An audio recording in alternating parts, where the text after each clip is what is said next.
Okay, so my presentation was on the Equal Rights Amendment, or the ERA.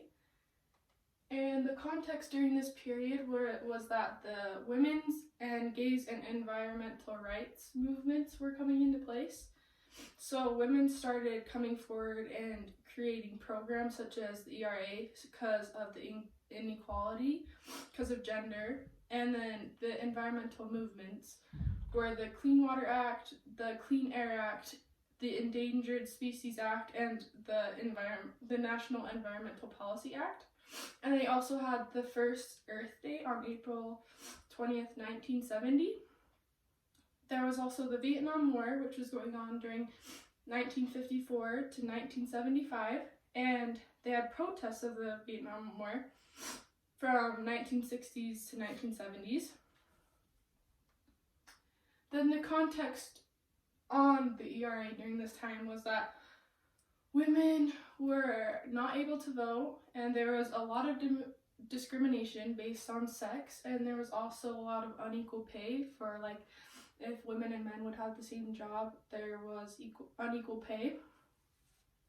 And the ERA was an amendment, and it was designed to guarantee equal rights for all American citizens, regardless of their sex or gender.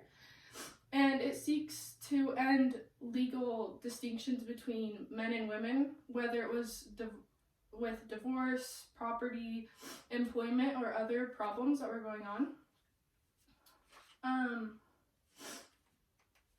So the complete context of the ERA was that it was first proposed in 1923, and it was the Lucetta-Mott Amendment. I'm not sure how to pronounce that. And then in 1943, it was rewritten and called the Alice Paul Amendment. And it said in Section 1, equality of rights under the law shall not be denied or abridged by the U.S. or any state in account of the ERA.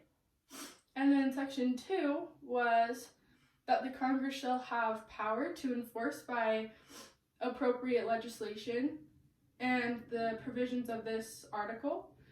And then Section 3 was that this amendment shall take effect 2 years after date of ratification. So that's the context of the ERA.